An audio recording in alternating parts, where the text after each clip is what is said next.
our pledges.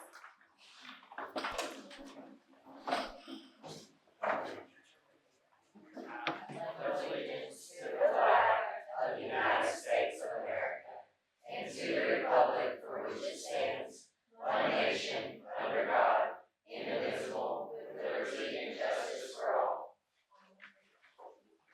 Honor the Texas flag. I pledge allegiance to thee, Texas, one state under God, one and indivisible.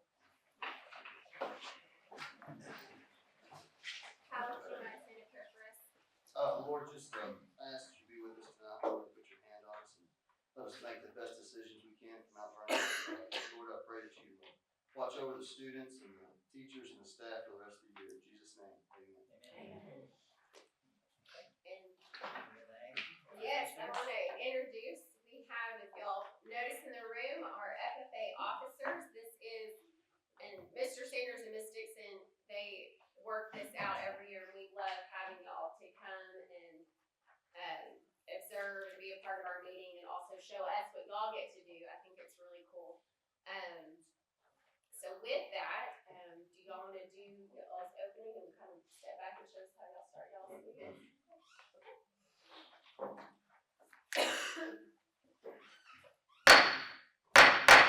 The meeting room will come to order. We are now holding a meeting of the Mount Vernon FFA chapter. Madam Vice President, are all officers at their stations? I shall call the roll of officers, determine if they're at their stations, and report back to you, Madam President. The Sentinel. Stationed by the door. Your duties there? Through this door, past many FFA members. I'm sorry. It is my duty to see that the door is open to our friends at all times and that they are welcome. I care for the meeting room and the paraphernalia. I strive to keep the room comfortable and assist the president in maintaining order. The reporter. Stationed by the flag. Why by the flag? As the flag covers the United States of America, so I strive to inform the people that every man, woman, and child may know that the FFA is a national organization that stretches from the state of Alaska to the Virgin Islands and the state of Maine to Hawaii. The treasurer. Stationed at the emblem of Washington. Your duties there? I keep a record of receipts and disbursements, just as Washington kept his farm accounts, carefully and accurately. I encourage thrift among the members and strive to build up our financial standing through savings and investments. George Washington was better able to serve his country because he was financially independent. The secretary. Stationed by the Air Corner.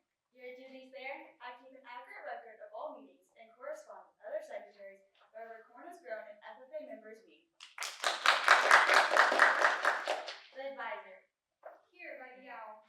Why by the owl? The owl is a time-honored token of knowledge and wisdom. Being older than the rest of you, I am asked to advise you from time to time, as the need arises. I hope that my advice always be based on true knowledge and ripened with wisdom. Madam Vice President, why do you keep a plow at your station?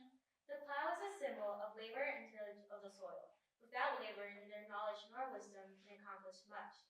My duties require me to assist at all times and direct the work of our organization.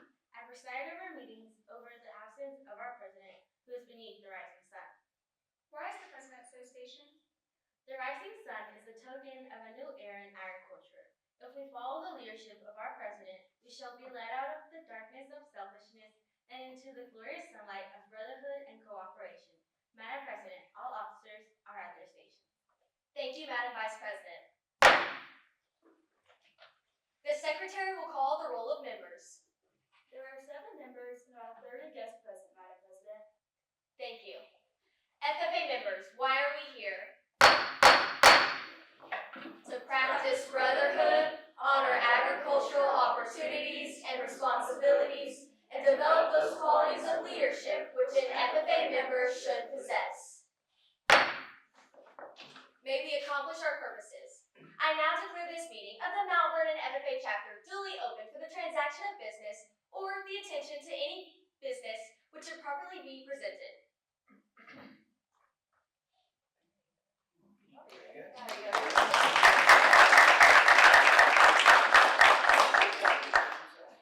Do y'all want to go around the room? I know y'all did it formally, but just kind of stand up, introduce yourself, and maybe tell them your classification.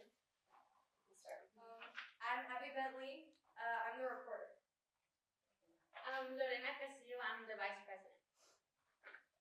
I'm Addison Clark, and I'm the president.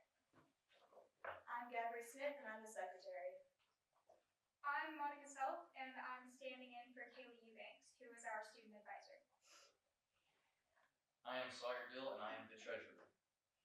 I am Mariana Cardenas, and I am the Sentinel. Very good. Thank you very much. Very nice. You all do a great job, and thank y'all for being here. On that, we're gonna move on and do a special recognition.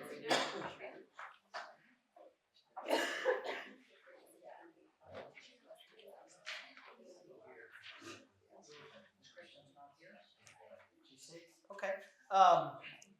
I won't read all of hers, and we'll save hers for next month, so we'll do 2 elementary next month. But I will say, Ms. George said that Ms. Crimson Rose, who's the elementary teacher of the month, she is sick. So we're going to save hers, and we'll so that she can be here when we honor her.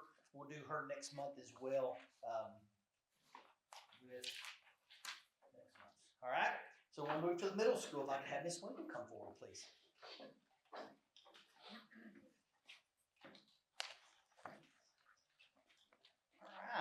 So our middle school teacher of the month is Ms. Winkle. It says, I'm thrilled to take a moment to acknowledge an exceptional addition to our Mount Vernon Middle School family, Ms. Winkle. From the very first day she stepped into our campus, she has brought an energy and enthusiasm that captivates all who enter her classroom. Ms. Winkle has a remarkable talent for creating hands-on lessons that transform learning into an adventure. She offers her students experiences that are not only educational, but also fun and exciting. In her classroom, learning is not just something that happens. It is something that can be seen, heard, and truly experienced from the moment the bell rings to the end of the day.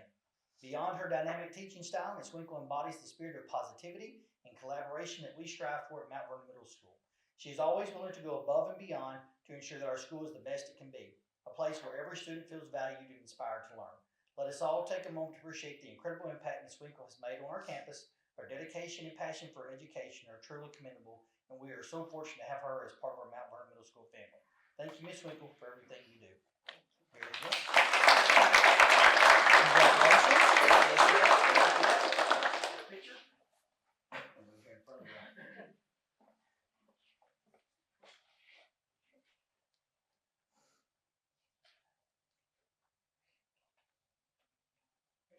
Congratulations. You want to say anything?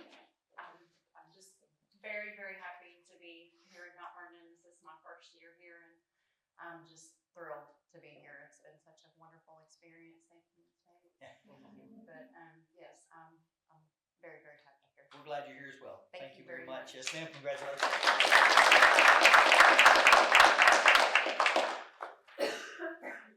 Next, we have our high school teacher of the month. I have Miss Marsha Romines come forward, please.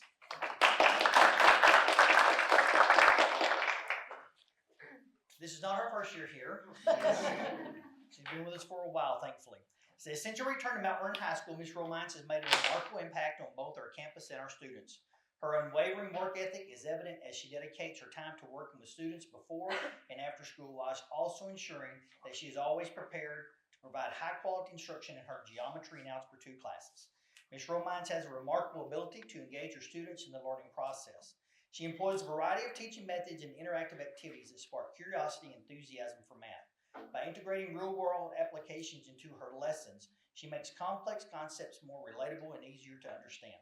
Her dedication to student success is evident as she goes above and beyond to provide additional support, whether through one-on-one tutoring sessions or differentiated instruction tailored to meet diverse learning needs. This commitment ensures that every student has the opportunity to excel in her classroom. She maintains open lines of communication with administration and collaborates seamlessly with her colleagues, always eager to share resources and insights to uplift those around her. As a strong mentor to young teachers, Ms. Romines sets an example that we'd want them to emulate, helping guide them with her expertise and experience while helping them grow as educators. Ms. Romines is an invaluable member of our school community, and we are truly fortunate to have her on our team. We look forward to witnessing the incredible successes our students will achieve under her guidance. Her dedication and passion for teaching make her more than deserving of the honor of Teacher of the Month. Ms. Marsha Romines.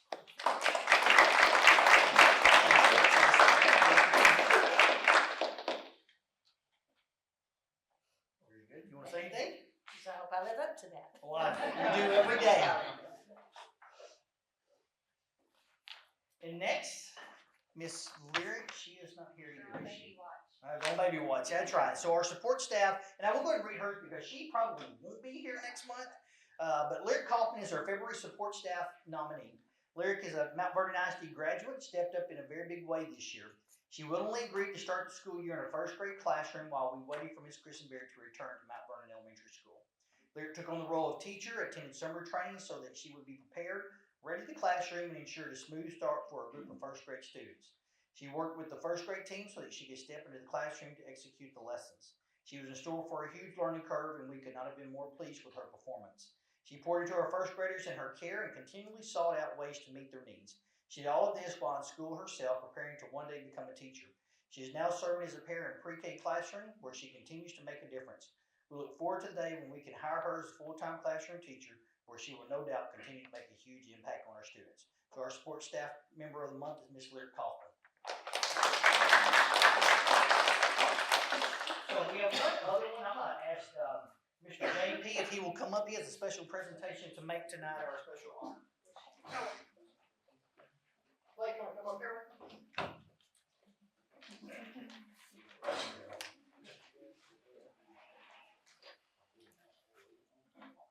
I'm going to have to put my glasses on for this one.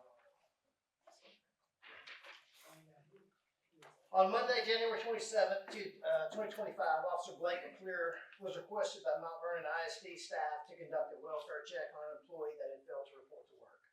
Officer McClure contacted me to request permission to leave campus to conduct this welfare check, to which I gave permission. Officer McClure contacted Officer Heather Moore to update her on his departure from the campus. Officer McClure, after speaking with Officer Moore, contacted Franklin County Sheriff's Office and requested a deputy to assist him. Upon their arrival on scene, they were able to make verbal contact with the employee, but noticed that the person appeared lethargic and he could not open the door for the officers. At this point, officers made entry into the residence and located the patient in a confused state. They immediately notified EMS and stayed on scene to assist EMS upon their arrival. It was later determined that the patient had a serious medical condition. The expediency in which Officer McClure, Deputies McBride, and Hammonds arrived on scene, contacted EMS, aided the patient with rapid transport to definitive medical care. The actions of all of the above law enforcement officers shows the level of professionalism they exhibit on a daily basis. On this particular day, they helped a colleague in trouble. It is my privilege to honor Officer McClure before this board for his actions on January 27th.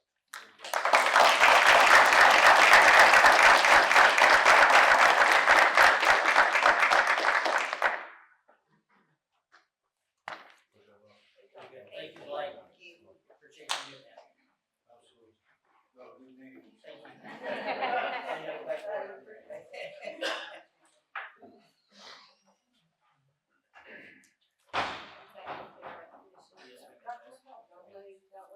Do we want a picture of everyone? Sorry.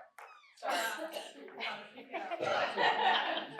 And we'll take one picture with you, Ms. Romax, with the board. Sorry, I forgot that before I said that. Officer, if you want to sit back here just a second, we're going to do a picture right up here. Come right here.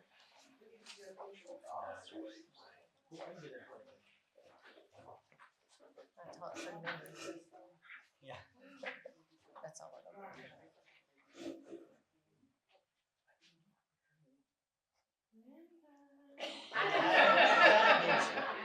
Okay.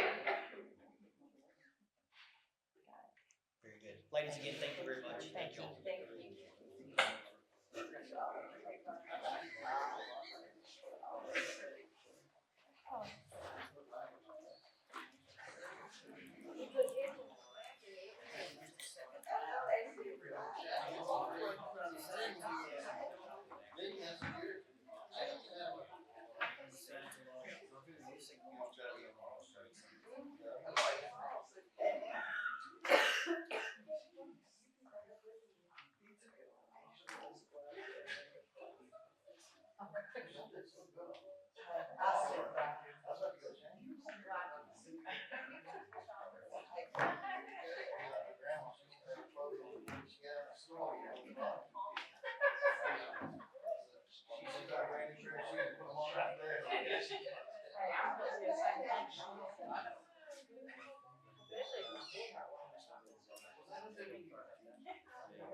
information items, enrollment totals for the month, starting February 3rd. We have a total of 1,588 students district-wide. That's up 4 students from January, and still 50 plus up from this time last year. So we're sitting in a pretty good place. And our campus department updates. Yes, ma'am. We'll let elementary go first since they're leading in attendance.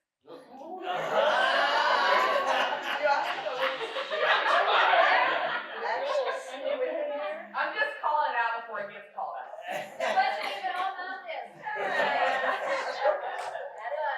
We did struggle there for a minute with the flu. We got hit hard, but one day we had 97 kiddos out, but we only had 34 out today. So we should be back on top for a while now.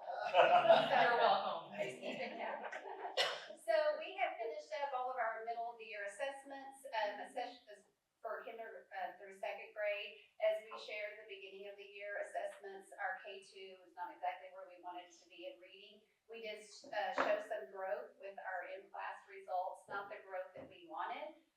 We have partnered with Region 8. They came in, we've been meeting with them. We took, there were 10 of us that went to a fabulous 2-day training last week called Research-Based Instructional Strategies. Probably one of the best trainings I've been to in a very long time. Our teachers walked away feeling really good, and we already a lot of new knowledge. So we've got a plan of attack for our, our little ones. We really want to get that reading level where it needs to be. Let's see. Those ladies also came out on Friday and did a decodable training for our K2 teachers, and they were very receptive to that. So super excited about that. Our 3rd and 4th grade teachers did a writable training, which is part of our new science curriculum. So we had our reading teachers as a part of that so that they can learn to write across curriculum, and then have our, it has a AI piece of it where it can score it so that the kids can get used to their writing being scored by AI, which will be 1 star. So that was a very good training.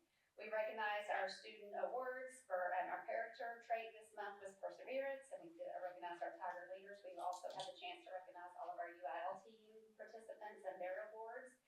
And let's see, we just wrapped up our most recent curriculum unit assessments in 3rd grade. 3rd grade math, our overall score on the last assessment was a 70%. Approaches, we had 88%, needs 77%, and masters 55%.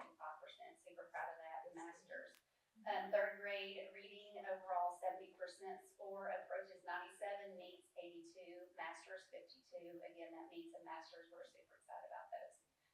Math for 4th grade, an 87% overall, approaches 99%, needs 95%, masters 80%. So that's good. And then 4th grade reading, 80%, 94% approaches, 90% needs, and 63% masters. So hard work going on in 3rd and 4th grade. Just so proud of our teachers that show up every day. We've got some hard things going on our campus, but with some faculty members, but they show up each and every day and give it 110%. So I'm just super blessed to be the leader of Mount Vernon Elementary and proud of the work we're doing down there. This month, our Capturing Kids' Hearts focus is affirmations. I walked into a classroom today, all the 1st graders had little hearts, and they had written an affirmation, and they were reading their affirmation, and going and handing it to a 1st grader, and their little hearts, and they said, "Oh, thank you." And so we're really trying to teach kiddos how to be good kids and how to take the time to affirm others. I know Mrs. Steele saw something in 3rd grade today, the same thing. Each child recognized another child for something that they've done. So just trying to teach them how to be good kids, and hopefully they'll go and spread some kindness throughout the community. That's it. Thank you. You're quite welcome. Oh, I did forget something. I'm going to take some of Ms. Bates' time. We did finish our GT testing. We've identified, I believe it was 13 new students for the GT program. And then we completed our dyslexia screener meeting. So the state requires all of 1st grader for us to look at 1st graders by the end of January. So our dyslexia review committee met, and we had 13 students that were at risk for having dyslexia. That does not include the ones that we had already referred. So we're taking a look at those, a deeper dive to see what's going on with those kiddos. And then we just completed round 4 of our MTSS meetings for the year. So we're currently serving 206 students through intervention at the elementary school. So working hard. Thank y'all. After my computer just forgot to print my notes off.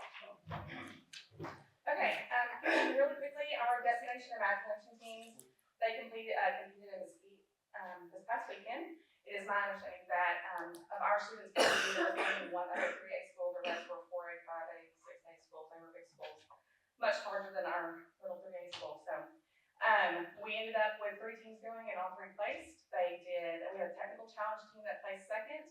We had an engineering team that placed fourth and an improv team that placed third. They're all given different challenges in those categories and they have to compete and they have to, everything they do is them on their own.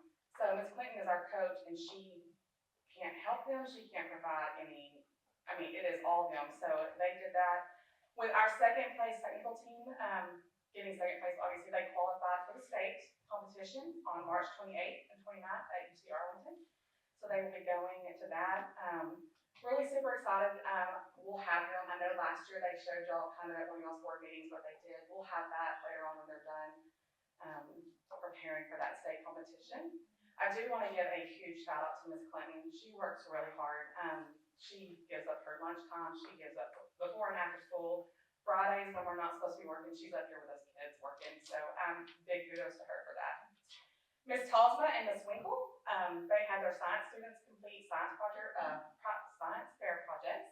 There were 8 students who attended the Region 8 Science Fair where they competed against other surrounding schools.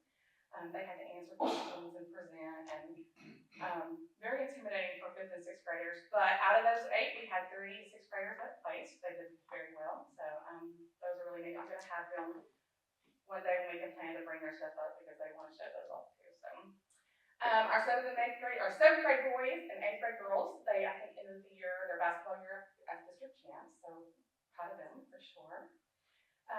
We are able to have PLCs every week to discuss student progress on CUA. I was going to provide that data with you, but after visiting with teachers, they were like, no, because it's like comparing apples to oranges from last year.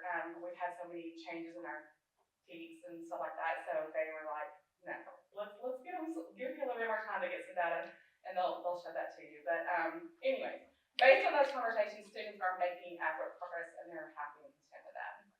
We did recently take our ELR benchmarks on January 28th. Due to the amount of illnesses, we were finally able to finish up all of our testing last week. I think that we tested on the 28th, and that day alone, we had like 57 kids that were like not there for testing.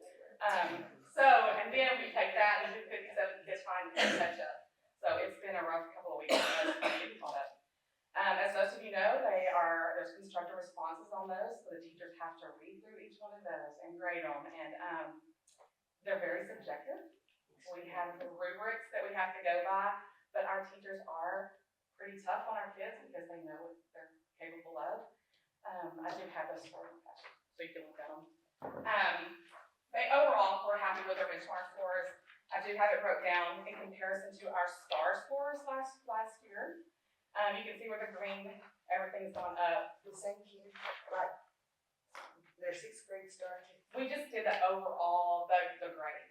Was that what you said? Not like the 7th graders you compared to their 6th grade scores. No, this is just the scores as a grade level. Gotcha. So that's all. We've got all of that in the base. That's apples and oranges. That's apples and oranges. So anyways, and we'll have that more kind of broken down for you, but this is just kind of a base reading. There are some of those that might change just because they're still looking over some stuff, they're questioning. But overall, they are pretty happy. 5th grade was phenomenal. They did a great job. Again, thanks, Ellen, for sending them up that way. And I can't, might be a little emotional, but the 7th grade is kind of where we've had to make some staffing changes due to our employee. I can't thank like enough. It's been really tough for us not having that teacher on our campus. We have made some adjustments. Thankfully, I cannot brag on our staff enough. They have stepped up. We've had some situations where we've had a coach leave, and they've really stepped up. They've really filled in. I'll do it. Let me do it. I've got an extra class. I can put these kids. Let me take that class. They work so well on making sure that our kids are taken care of. So huge shout out to those staff members. That's all I have. Any questions or anything? You'll always be there for yourself. We always have those bars. If my teachers are happy, I'm happy. There you go. Thank you, Ms. Bates. Thank y'all. All right, so for the high school this month, I want to do something just a little bit different. This is CTE month, if you didn't know, the month of February. So I invited Ms. Wilkins, who is serving this year as our CTE director, to come in and do a little presentation for you about what's going on in the world of CTE. Before she gets started, I just want to brag on her a little bit. She's done a fantastic job this year as CTE director, jumping in 2 feet in and learning all the ins and outs of all the things that are going on. It's a very big job. It's one of only many that she's doing, so she should be commended as well. But again, so welcome to here. She's going to present to you about what's going on in the CTE world at high school. Alright, I promise I won't take too much time. But I did want to shout out all the programs that we have, all the CTE teachers that we have, the wonderful FFA students that we have sitting right next to you today. All of that is possible through the wonderful CTE programs that we have, and it's changing. The requirements for accountability, all the stuff that's coming down from TEA is all changing. So I'm going to take you through a little bit of that. I'm going to point it at the right. There we go. Okay, so we offer 12 full pathways of study. You could say more. We have a pathway that could have 3 different names and not change class. So 12 full pathways of study and 23 industry-based certifications. That is quite a lot of industry-based certifications for us. That's amazing. We're on track to give 143 IBCs at the end of this year. So if they're all passed, 143 students will leave our school with an industry-based certification, whether it's Adobe, whether it's welding, whether it's floral design, whether it's, we give a plethora of them. So 143 is what is the number as of this afternoon. For accountability rating purposes, CCMR, so college and career and military readiness, is 40% of our high school accountability, which a lot of people don't know equates STAR assessment performance. So it's the same. They're equal as far as high school in our accountability rating. And so how that is affecting us and what has been such a challenge for me this year is our current seniors, the class of 2025, to be a completer, or what they're calling a concentrator, would need 2 credits in one of those pathways and an aligned IBC to get that CCMR point or check mark for accountability. So 2 credits, and we do offer CTE classes at the junior high, 7th and 8th grade. So 2 credits from 7th to 12th grade, pretty attainable. That's this year's seniors. Starting with this year's juniors, so the class of 2026 will need 4 aligned classes and an IBC. So we have doubled the amount of classes that we're going to have to take in one pathway to be able to get that accountability, that same accountability for CCMR. So that has changed a lot for us. We have been casting a wide net as far as IBCs, and students have had a lot of mobility in pathways. They've got to sample a lot of things. Well, now because of those 4 credits that they're going to have, they're going to be locked into a pathway. And so we are taking a student-by-student approach now with our juniors. I have a spreadsheet of this is how many credits they have in this, and this is how many credits they have in this, and this is the pathway, and this is the IBC. And so it's been a huge undertaking by the high school. A lot of planning all the way down to, okay, what courses are we going to offer? What is equitable for us to offer at the junior high? So on and so forth. So it's changing a lot and very quickly. But what I think is important is what are they actually doing in class? You guys hear often about the CTSOs, and that is your Career and Technical Student Organizations, your FFA, your HOSA, your FCCLA. And I'm not discounting their importance at all. I think that's wonderful. They're obviously very successful. I mean, look at these wonderful kids you have sitting next to you. But their success starts in the classroom. If you were to walk into the classroom, what are our CTE teachers teaching? What are you going to see on the board? What are they actually doing? So that's what I want to talk just quickly. I'm not going to read all of these slides, I promise. We've got a health science pathway, and currently in our health science pathway, the IBC that they're taking is the patient care technician. So students that are currently in health science theory with Ms. Friday will take the PCT, the patient care tech IBC. This past week, I took this straight from her lesson plans. They were monitoring vital signs and how to do the difference between children and adults, which is totally something I never thought about. So if you walk into her class, that's what they would be doing. Cosmetology. I did not know until I took over this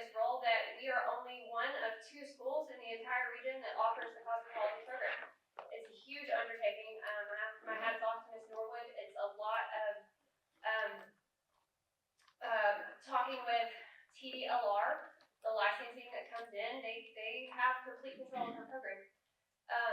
Students that are in cosmetology have to take it all 4 years. You like my picture? I didn't know you'd be here. Talk me into that, so that we're not being confused. They have to have 1,000 lab hours, and when they graduate, which we have, I believe, 8 so far on track right now, they graduate as fully licensed cosmetologists, able to operate in the state of Texas.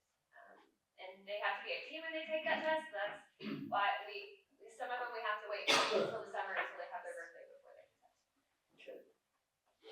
Education and training. I love this picture. Miss Malou's classes. They were able to be parents this week. And the young man in the photo, I walked by a classroom that wasn't even Miss Malou's. He had his baby in his carrier, and he was riding with one hand and rocking the carrier with the other, and it just melted my heart. I loved it. Miss Malou's classes are also the ones that their IBC is the TA Ed Aid certification, and so we currently have 7 students. Again, they have to be 18, so some of them will be during the summer, but they will be fully licensed Ed Aids. I believe Lyric Hoffman was one of those, that she got her Ed Aid certificate, and now is working in elementary. So I love that program. And there are some pictures of them. We do have our practicum and education kids go down to the elementary school and work down there so they get hands-on experience. Robotics and engineering. This is a fairly new program, so there's 3 teachers in that pathway. Mr. Wilkins does the principals classes. Currently they are working on waves, which to me being a math teacher, I'm like, yes, that makes sense, but he wanted the students to take the concept of waves, sound waves, light waves, and apply it to their future career. So if you're a cosmetologist, how are you going to be dealing with waves? If you are working in Adobe Photoshop, how are you going to be dealing with waves? So they had little gallery walks in the hallway there. Mr. Vegas Robotics 1 and Robotics 2 are constantly programming their robots. I love how he I'm doing CTE Month Spotlights on Facebook, and for he wrote that his class is about repeated failure, learning from failure. I'm failing to automate this robot correctly, so I'm just going to get up and do it over again, and I love that. And then our engineering pathway is with Ms. Sanders' class, her engineering foundation, and they were studying Ohm's law and algorithms as part of computer engineering, which is so far above my head. This is marketing finance. A lot of you are wearing products that came from our practicum. This is something else that we have that we've expanded upon this year. Ms. Danielson's class, the capstone course in that pathway is the VMF practicum. They do everything from design to delivery. They also calculate their break-even points. They do fundraisers. I've got a lot of orders. I just put in an order for her for something I'll talk about in a minute, our UIL film. So they're making a lot of things in-house that we used to outsource, and our students are doing our students' major sweatshirt, which I think is really amazing for them. And then they're also talking about how to sustain this business for future students. So that's a big thing that she instills in her seniors is, how do we keep this running for future generations? So I think that's really important. Plant science and animal science. I took this from your lesson plans. Again, something what they do in there just amazes me. They never cease to amaze me. Plant science, they're selling Valentine grams. They've gathered with student council, I believe. And they are working in the greenhouse, constantly working in the greenhouse. Animal science, Ms. Dixon gives the most IBCs, equine, feedlot, advanced animal science. I probably left some out. So she's very busy preparing her kids for those IBCs. I like that. I literally copy and pasted that last sentence for her lesson plan because I don't know what the IACUC is, but I'm honestly sure she could tell you about it. They were discussing those regulations. Yeah, so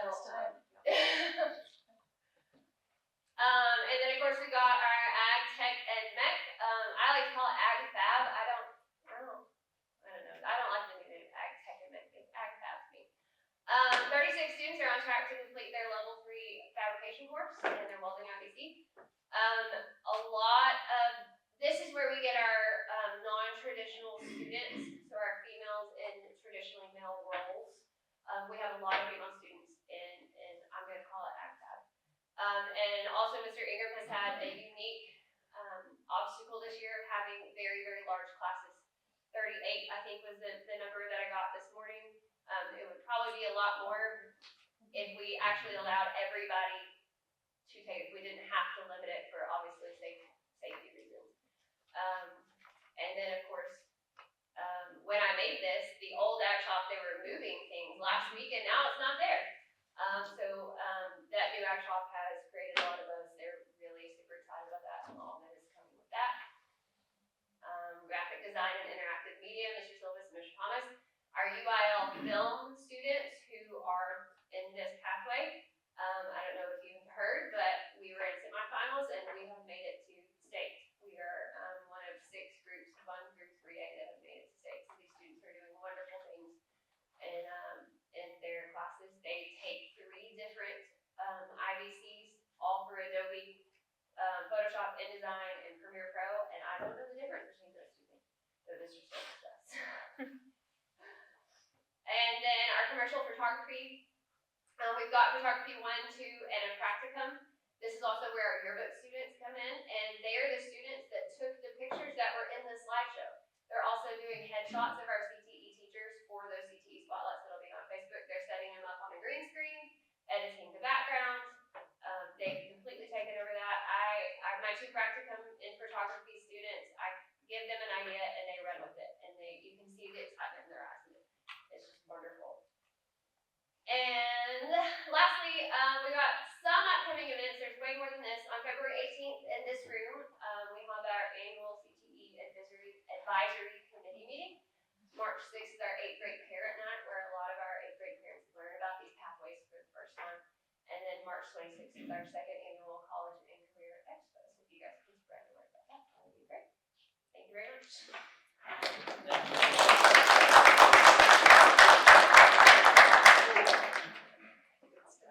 Thank you guys so much. And please let all your teachers know, I know a lot of them are coming to work still not feeling well, and y'all are battling so much at every level.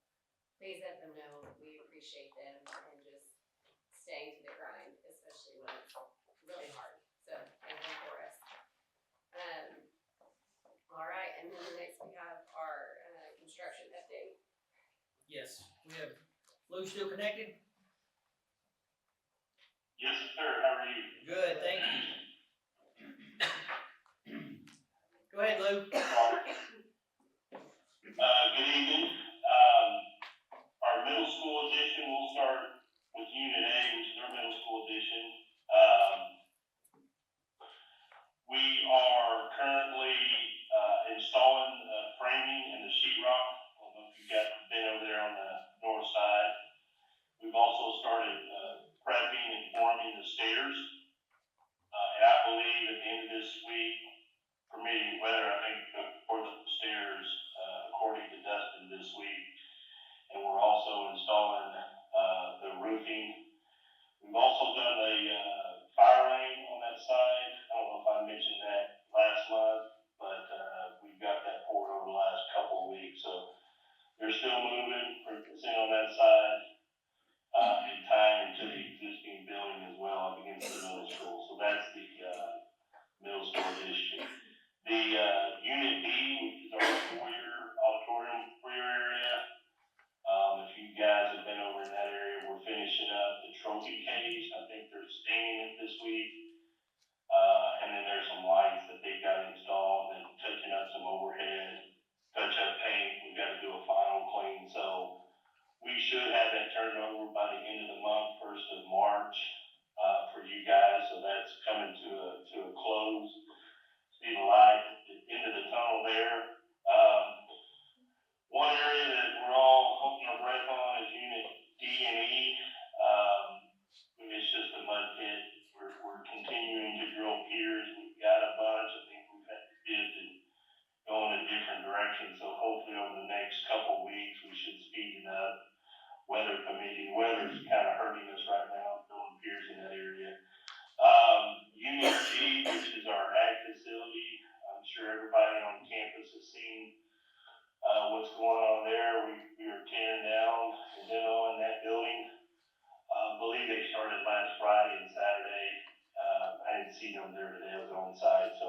moving forward and clearing that out.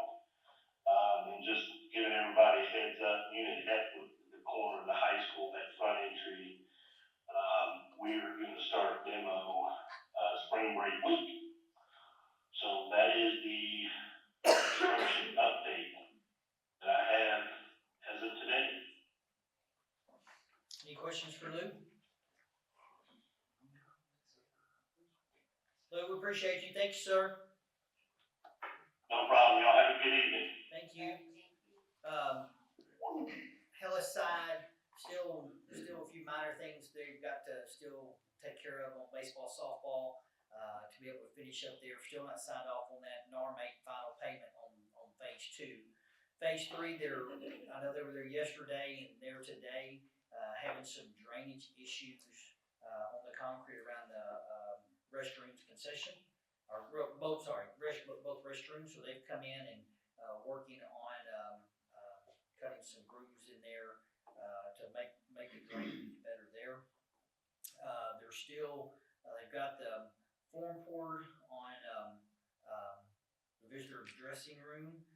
Weather, of course, is like Lou said, it's kind of slowed down some this week. I know they poured some more concrete on the flat work around that last week, and that's been slowed as well. As you know, as you heard, and if you saw a couple of the pictures that Ms. Wilkins put up, since the ag building is down, Stancil's has finished the welding lab, and we have moved in that. That was a quick move on Friday to finish moving and get everything out before they started demo. And if you have not had a chance, I would encourage you to drive around, take a look, see demo has taken place. And if you'll let us know, we will get you in so you can see the new welding lab as well. I think Stancil did a great job, got that worked, and finally passed final inspection, and we got inside. So let me follow what Lou said. So after March's board meeting, Friday before spring break, well, really when you come in for the March board meeting, you will see they will have taken down the grid out here in the foyer, so they can start checking everything up in the signal of what they need to do and what's there. The plan is they're going to wall off right here at the corner of the office and the lecture hall, and wall off the corner of the lecture hall and the corner of Miss Reynolds' class, I guess. And they're going to go ahead over spring break, and they're going to take down the front of the high school. So the front entrance will be gone and will not be usable come spring break. Everything will have to come either in by the ag facility, or what used to be the ag facility, or either by the art room. And we're still working through that, what's going to be the best plan. Part of that is to try to make it to where they'll release the front of the high school about the same time they release the cafeteria and the fine arts building. Instead of them finishing the cafeteria and fine arts building and then tearing this down while they have everything here. That's going to help some in the scheduling, and I think it's supposed to help some also in the overall cost of the project. Some for us on our side, by them being able, instead of having to bring all of those workers back a third time out of a rotation while they're here, they're going to tear down. They'll start finish piers on the cafeteria and fine arts, start doing piers on ag facility, and then move right here to the front to do the few piers they have to do here. And then they'll do all of that together. And so the entrance of the high school will be finished at the same time the cafeteria and fine arts building, which will be much better. And so we worked out, Mr. Glover, his staff knows. They're going to also move the door that goes into the office. They're going to move it right here on this hallway. And I think he has a plan of possibly maybe relocating Ms. Bell's as well. And so it is going to be a challenge. Student transition from hallway to hallway. Somewhat can be here, but more than likely will be through the cafeteria, coming through the cafeteria area. So again, it will be it's going to be a mess for the remainder of this school year and the beginning of next school year. But again, I think it speeds up the process of getting done at the high school what we need to get done. How does that work? Everything well, and that's what. So we have the doors will remain locked. So we currently have installed a couple months ago, before Christmas. We installed a new camera system to where Miss Bales can actually unlock that door there, like from her seat as well. Yep. And so again, that's again, that'll be still part of the challenge what we have, but it's part of the renovation of what we're doing as well. It was gonna happen, it was either gonna happen now or it was gonna happen end of the fall or early next spring, and we talked with Jackson and they were rather excited that we were able to, and even willing to consider the idea of doing this to move forward, so. I think that's it, construction wise. Does anyone have any questions? Oh, also in your packet, I think it's your. That was gonna be Yeah, no, sir. Do what? It's gonna be a little mess. It's gonna be a challenge for sure. Also in your board book, Craig had put in there for you, got an attachment that shows bond payments, construction, shows the ones that we've paid to Hellas so far, and what we've shown to what we have done for Jackson. We do have a final payment for Stansel. We'll see that here, but we'll get that for you as well for Stansel. Thank you for that information. Yes, ma'am. All right, and then we have our collection report. From Lambarger. Yes, ma'am. Good evening, my name is Richard Brennan, I'm one of your attorneys with Linebarger Law Firm. First of all, let me say, from now on, I wanna come every time to the FFA standard. And come every February. Real quick, I promise not to be long, I know there's nothing more exciting on your entire agenda than delinquent tax collection, right? I promise you won't take too long. But if I can, on the first page of the report, I wanna show you a couple of things. It's been a few years since I've done a delinquent tax report here at Vernon ISD, so I want to make sure that we talk about how the collection report works. So our collection is divided into 2 years. The first year, so let's use 2023 for example, because that's the year we're actually reporting on 2022, but the year we're kind of working on right now is 2023. So January 1st, 2023. Taxes attached to every piece of property in Texas. The problem is, nobody knows how much those taxes are yet. You gotta go through the appraisal process, which we all love the appraisal process, right? That's like the greatest thing, because you find out what your house is worth every July, right? The appraisal process goes through, they decide how much each piece of property is worth, and then there's protests. And that takes a little while, the road gets certified. And then that fun thing happens that your business manager loves here when you have to calculate your tax rate. And then the tax rate goes back to Melissa, who then helps you fill out your T&T, your Truth in Taxation forms. And everything gets posted, everything hopefully doesn't have to go to a voter approval rate. But the bill for the taxes that attach to the property on January 1st, hopefully goes out October 1st.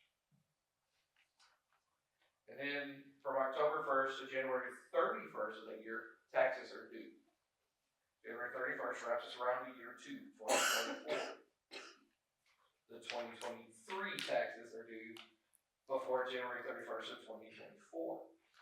And then the 2024, July 1st, it lands back in my hands.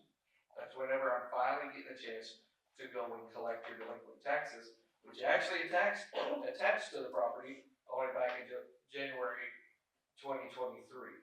If you're utterly confused, blame Austin. It's our legislator's fault. With that being said, I'm going to give you the report of one complete cycle.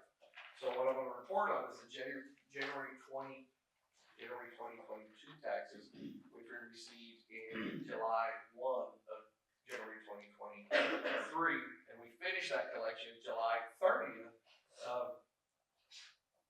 June 30th of 2024. All right, now that I've completely muddied the water, the point of all that is it's a 2-year process. So when you're looking at your delinquent tax return, you see all these 2024 taxes that just popped up, and a lot of people are delinquent on it. We shoot for July 1st, but really it takes a little while to allow all the credit cards to go in. But July of this year is when those will finally be turned over to us as your collection team, and we'll get to go. So, with all of that said, let me tell you what we have done for you. I'm gonna go ahead and spoil it. I get in trouble when I tell my dad jokes. I give away the punchline way too early. I'm gonna go ahead and spoil it for you. Your collections are great. It's over 100%. And that's a really, really good number. In this time, so we're gonna report from July 1 of 2023 to June 30th of 2024. In that time, we sent out over 8,000 letters and statements hoping to get some of the payment. Ultimately, I'm gonna tell you right now, my lawyer does not want to file a lawsuit. The reason why is the moment I have to file a lawsuit on anybody in Franklin County, I've added to their already delinquent tax burden about $1,000. I'm going to call them. We're going to reach out with letters. We're going to do everything that we can to talk to them and get those people to come into the tax office and make a payment plan. I'm always wanting to set up payment plans for people. I don't want to file a suit. So 8,356 times during that 12 months, we sent out letters trying to get everybody all the way down to $5 in Mount Vernon ISD has received a letter. I said I don't want to file a lawsuit, but I will. We don't like to file lawsuits, but our team will. In that year, we filed 40 lawsuits against delinquent tax property owners, asking for $159,000 in delinquent taxes. I say this all the time. I mean it when we say this. We talk to our area managers. A lawsuit is a collection tool. There's a lot of people out there who don't take a letter from a lawyer they don't know seriously, and they throw it in the trash. But when that sheriff's deputy knocks on the door with a gun and a badge on their hip and says you've been sued, all of a sudden they get real serious about paying stuff. Our team has been able to manage a really good job here for a long time, not having to take stuff to judgments for about a year or two because so many people pay when they receive it. You'll see here there's a paid dismissals of 8, release judgments of 1. Both of those are when somebody's come in along the process and wanted to get that taken care of before we had to take it all the way to a judgment. Pending suits, you have 22 suits right now with 123,000. I actually think that number isn't correct. I think the actual suits are somewhere around 65. I'm gonna say this, I know it's over 65 because we just ran a spreadsheet on it. And the reason for that is on April 11th, we are gonna have to take some suits to judgment. On April 11th of this year, you're gonna see 13 suits go to judgment. What that means is that I wasn't able to get them to come in and pay. Our team wasn't able to work out any payment agreements, or they were on a payment agreement and they failed. That being said, the last step in the process, when our team is unable to get someone to come in and make a payment, we go to a sale. If you've never been to a delinquent tax sale, I invite you to come. It's an interesting thing to see how it works, and it is the final step in the collection process. Even right before judgment, our team sends out letters, our team tries to call people and get the delinquent property owners to come in and make a payment. However, during this year, our team sold 16 tracts of property, resulting in a net of $40,000, almost $41,000 in delinquent taxes paid. All right, that's the process. I'm supposed to brag on this, and I'm really proud of this. Our team, our company leads the industry in getting notice out to possible buyers, interested investors. At any time, if you see on page 3, there's a QR code. If you're bored and you don't have anything else to do with your phone, you might scan it one day and take a look at it. What that does is it'll take you to our website, lgbs.com. And you'll get to see, there's a little snapshot of it on page 4. Anyone who's wanting to see some dirt in Mount Vernon ISD's area, they can plug in Mount Vernon School District, and it'll show all the properties that are going to be up for sale at our next sale in Mount Vernon.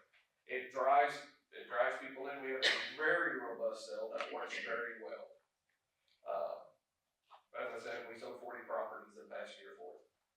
All right, on page 5, this is the one everybody loves. If it's all right with the board and with our superintendent, I'm not going to name any names in a public meeting. We'll refer to them as the numbers on the side. There's a couple of things I'm really, really proud that I'd like to point out. If you look over in the right-hand column, about 3/4 of the top 20 have been paid. As you see on there, there's several that just show paid. Those are the ones that our team was able to reach out and we were able to talk them into coming and paying, getting it settled up and moving forward. If you look at number 4, look at number 10, number 13, you'll see that that's that next step. That we weren't able to get them to go, our team then filed a lawsuit. Before we got to judgment, they came in and paid. There is one more thing that I want to point out here. If you look at number 3, for instance, number 6, that's a deferral. Has anyone explained to you how deferrals work in property tax code? All right. I'm going to get on the soapbox and I promise I'll get out of it. Our legislator, in their wisdom, set up a system in which people over 65, people who are disabled, certain things, can have their taxes deferred. Please understand that doesn't mean the taxes stop. The taxes continue to accrue. And they accrue at a 5.5%. Look at that. A lawyer that can remember numbers, y'all saw that. 5.5% interest. And it still continues to be counted against the school for your collection rate. The problem with it sounds really good, it sounds great. The problem with it is, as we all know, someone can stop paying their taxes at 65, and it's not unusual for them to be 85, 90, 95. My great-grandmother would be 102 and a half, and until she died, she counted that half, let me tell you. All of a sudden, you've got 20 years, 30 years taxes that go unpaid. When that person no longer uses that residence, and their spouse is still using it, if they're 55 or older, that deferral continues, and it can go on for another additional years. You'll see here that in your top 20, 5 of them have a deferral. That 5 adds up to $31,000 in base taxes without any interest. That operates a lot like a bankruptcy. Our team is not even allowed to call them and talk to them. We can't ask them to give an order to pay. I can't even tell them how bad of an idea this is. And I'll say that. This is where I'm going to get my soapbox. When a person no longer uses that home as a residence, which is the political way of saying they're metabolically challenged, they've died. The heirs have 181 days to pay the back taxes before penalties and interest attach. And it happens automatically.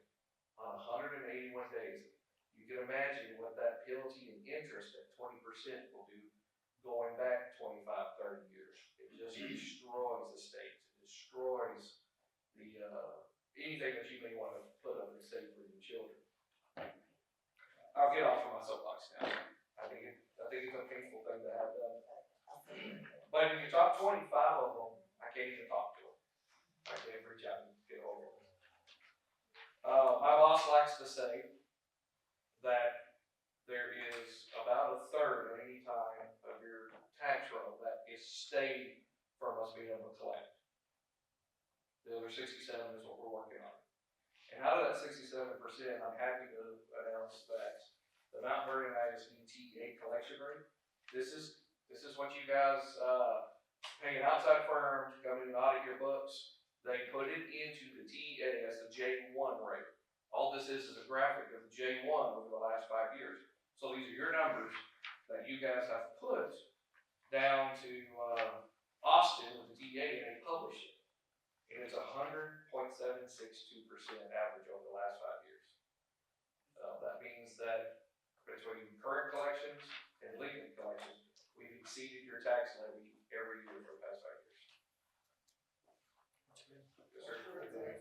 great system that works down there. I would like to introduce you to Jill. When I say the we, I'm using that royal we. She's the one who really does all the work. Your collections are great, but Jill is in the office killing it for you. Thank you so much. With that said, can I answer anything? I know we started very muddy. I hope it cleared up after we went through. Is there any answers or any questions that you'd like? This is your chance to ask an attorney anything you want to ask. No, sir. I know where that's going. Thank y'all for having us, and I speak on behalf of our entire firm. We appreciate the chance to do this, and we value the relationship we have with you, and we look forward to many, many more years of exceeding that 100%. Thank you guys. We appreciate y'all, Jill. Thank you for your work that you do You're for most us. welcome. Our next tax sale will be on April 1st. It's going to be small, and that's a good thing. You don't want a big tax sale, so, but it will be on April 1st, if you want. Very good. Thank you very much. Thank y'all. And Thank you so much. If you'll excuse me, I gotta drive down to Lufkin. Yes, sir. Please drive safely. Thank y'all. Thank y'all so much for being here tonight. Thanks, sir. Thank you, guys. I didn't see anybody signed up. Jessica, did we have anybody signed up? Melissa. Thank y'all for dinner. Yes, thank y'all very much. I should have learned to take the bird. You don't think You don't need You it. don't think I treat you.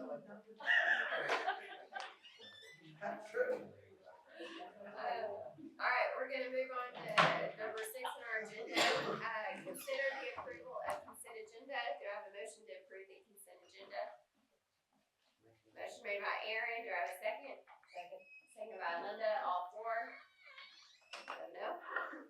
Thank you. We have action item A, consider and approve TSB local policy update.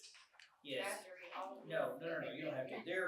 You were provided your board book, you should have seen, had the opportunity to look at. There were a few local ones. Most of them were made because of administrative change. I do want you to be aware of let's see here, make sure, local DH, so you can see that.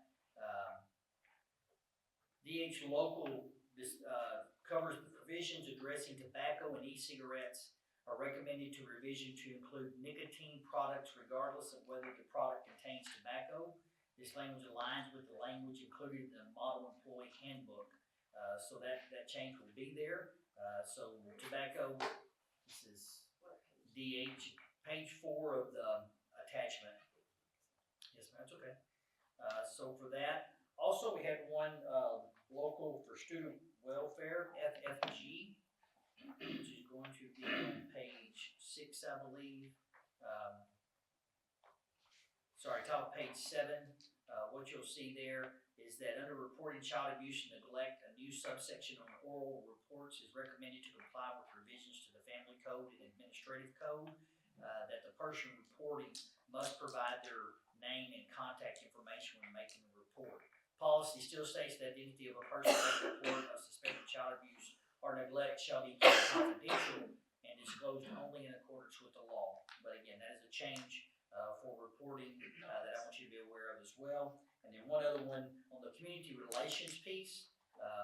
This one is one, and I will say this, let me read it first and I'll say what I want you to know it. Recommended language prohibiting electronic vaporizing devices has been added to the tobacco and e-cigarette section of this local policy.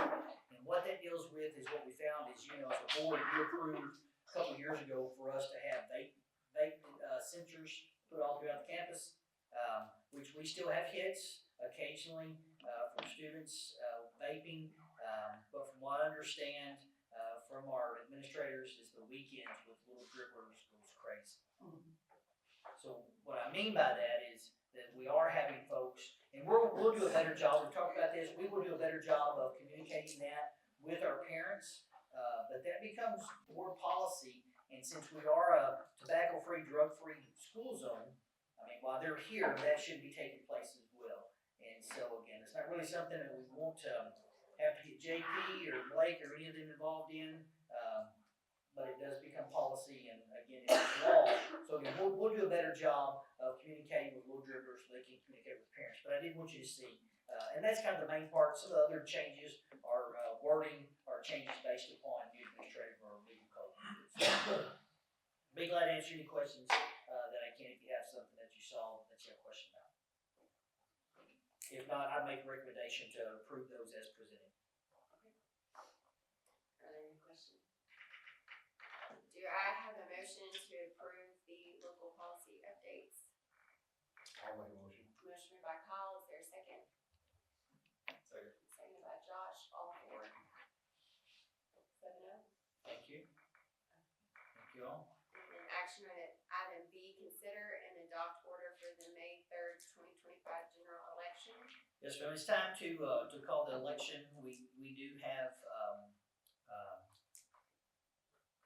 the need for an election. We've had some sign up for it. So if you want to go ahead and read the order, then we can move forward with that. An election is hereby ordered to be held on May 3rd, 2025 for the purpose of to elect 2 school trustees for a 3-year term. Early voting by personal appearance will be conducted each weekday at Franklin County Annex beginning April 22nd, 2025, ending April 29th, 2025. The polls will be open from 8 a.m. to 5 p.m. Tuesday through Friday. No, Monday through Friday. No, it starts Sorry. 22nd on Tuesday, I think. Was that Yes, right, and then Jessica? ends on Tuesday. And they are not having early voting that we show Saturday, Sunday? Not in my knowledge. Okay. So just do Tuesday through Friday and then Monday and Tuesday. And then, do I need to read? You can. Okay, applications for the ballot by mail should be mailed to Franklin County Elections Post Office Box 1047, Mount Vernon, Texas 75457. Applications for ballots by mail must be received no later than the close of business on April 22nd, 2025. Issued this day on February 11th, 2025. Need a motion to. Do I have a motion to adopt the order for the general election? Josh will make the motion, seconded by Kyle, all four. 7-0. Okay, thank you. And then action item C, consider and approve elementary Chromebook refresh for the 2025-26 school year. I'm allow Taryn to speak on that. So previously, I have a budget line item approved for Chromebook refresh this year, but it's over the 50 grand, so we need your approval again.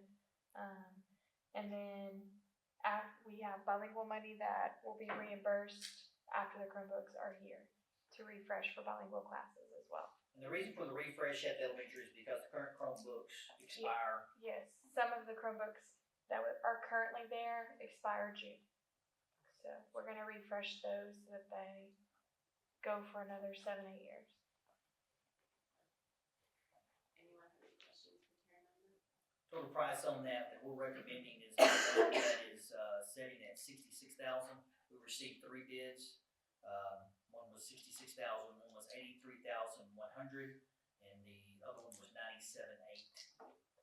So we're making the recommendation to approve 300 Chromebooks for $66,000 from RTI.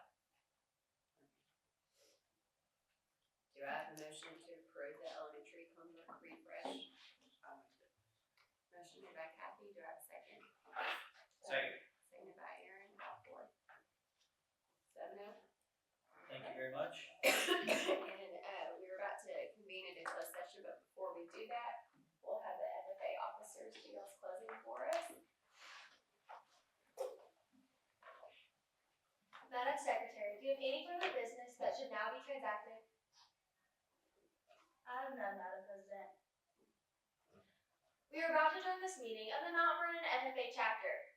As we mingle with others, let us be diligent in our labor, just in our dealings, courteous to everyone, and above all, honest and fair in the game of life. I now adjourn this meeting of the Mount Vernon FFA chapter. Very good. Closed session. Now, it is 6:27 p.m. We are going to convene the closed session for personal matters pursuant to Texas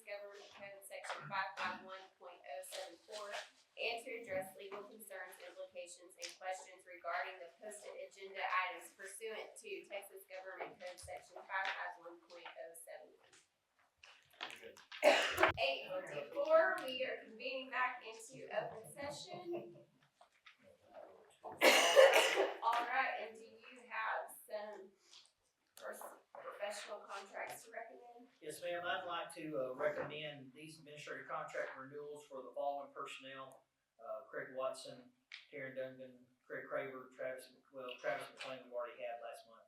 Jason Glover, Ashley Bates, Angie George, Michael Hammonds, Courtney Wilkins, Leslie Butler, Beth Steele, and Tawny Williams. I'm gonna make the motion to approve the contracts as recommended. Second by Linda, all four. Thank you all very much. 7-0. Thank you. And then, do we have any? We do. We have a couple resignations to acknowledge. We have Melinda Pace, elementary teacher, Taylor James, high school teacher coach, and Courtney Udi, elementary teacher. Ms. Pace's effect was effective February 3rd. Taylor James was effective, I think, February the 13th. And Courtney Udi's is not effective until the end of school, May 23rd. Thank you. It is 8:55. This meeting adjourned. Thank you all very much. Thank you for your time. Okay, we're coming back. It is At 8:56 p.m. 8:56. We are coming back in for one more contract. I apologize, folks. That is my fault. The administrator's put up on my computer and did not go back. I'd like to also recommend that we hire Brett Coleman for a teacher coach position. He'll start here within the next couple of weeks if you approve his hire. I will make that motion. Do I have a second? Second by Linda. All